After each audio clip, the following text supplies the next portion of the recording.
The Monster of Peladon, a follow up to the 1972 episode The Curse of Peladon, first broadcast in 6 parts from the 23rd of March to the 27th of April 1974, and the fourth serial of the 11th season. In this one, the third Doctor, played once again by John Pertwee, and his companion Sarah Jane Smith, played by Elizabeth Slaton, return to Peladon so the Doctor just can check up on everything.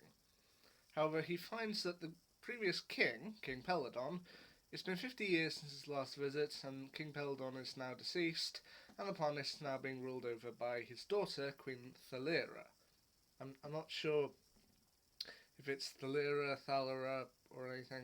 I'm just going to go with Thalera just for the time being. Now, she is the daughter of Peladon and is now the queen, but is kind of feeling like she doesn't actually have that much power. She feels like most of the time it comes from her Chancellor Ortron, played by Frank Gatliff, who I think in this story he's meant to be the comparable one to Hepesh from The Curse. But yeah, Chancellor Ortron seemingly has most of the power. But they've also got a problem. While Peladon is now part of the Galactic Federation, the Federation is currently at war with Galaxy 5. And in help with the war efforts, Peladon is being mined for a substance called trisilicate, a particularly valuable substance needed for the war effort. Now, the trisilicate is being mined by, Peladonians, basically some of her subjects. Now, the head of these miners is a guy named Gebek, played by Rex Robinson, and he seems fair. He's like, I know this isn't the best situation, but we're gonna have to do the best we can with it. It's like, come on, we've got a plan, let's just stick to it, let's just get back to work, let's do it. He seems very diplomatic.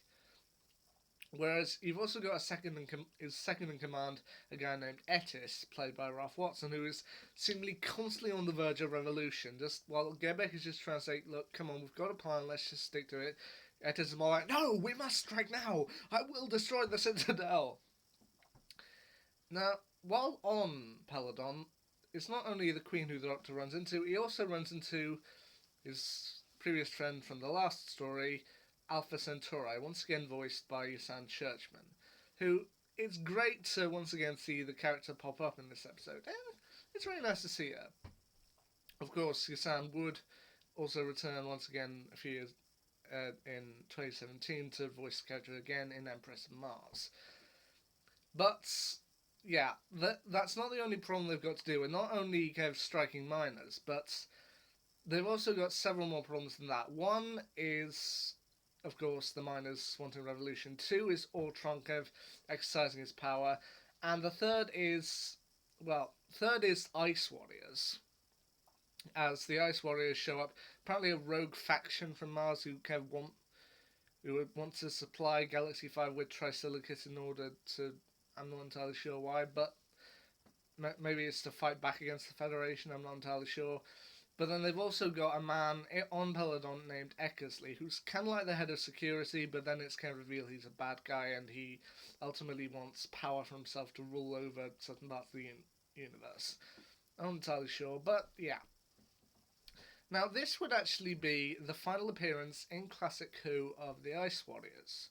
Like the Silurians, they're a species that didn't actually have that many appearances when I look back on them.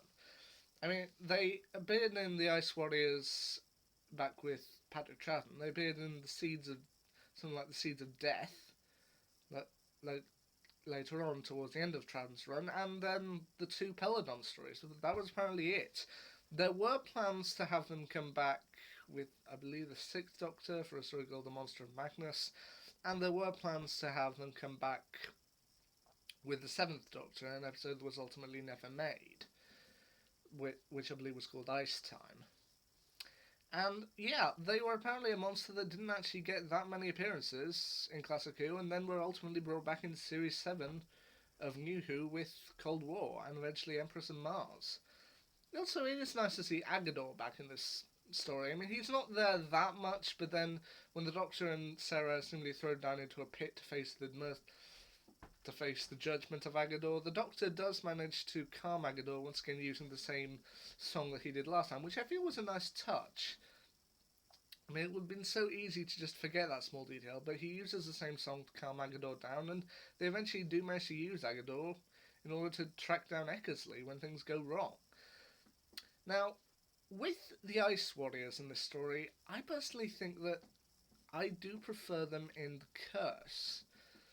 In this story, they're very much the kind of conquering force. They say that they want to put Peladon under martial law so they can mine the Trisiligates until ultimately they're just ruling over the planet. They're really the bad guys in this story. But I kind of prefer them in Curse when you thought they were going to be the bad guys, and then they just turned out to be a part of the Federation. They were actually one of the good guys. I actually thought that was a bit more interesting than just seeing them as villains. I mean, at least that's what I thought. But there is also, this isn't a perfect story. It does also have a little bit of a problem kind of addressing sexism and classism. I mean, you can argue with me on this point, but particularly with the sexism part, you've got, as I said, Queen Thalira. She kind of feels like she doesn't actually have that much power, and that Ultron holds most of it, especially when she talks to Sarah. I mean, early on when they meet up with Alpha Centauri again, Alpha Centauri says, "I will escort the Doctor to his chamber. The female is not important." And Sarah Jones is just like, oh, well, thanks for that. But then it really becomes apparent later on when Sarah is talking to Queen Thalira, and Thalira goes, well, Ultron has most of the power. I mean, I'd love to be able to do something, but I'm just a figurehead in this. I'm just a woman. And Sarah Jane is like, there is nothing just about being a woman. And even towards the end, the sense of classism as well, as at the kind of very end of the story when the Doctor and Sarah are about to leave, and she says, well, Ultron's now dead, so I do guess I will need a new Chancellor. And the Doctor goes, well, why not ask Gebek? She's like, Gebek? Well, he's just a miner, isn't he? And Surgeon is like we said before, like with being a woman, Your Majesty, there is nothing only about being a miner. Which is, I kind of feel a nice touch. But then with Ultron as well, throughout the story, you kind of think he's going to take the same route as Hepesh, like ultimately be the bad guy.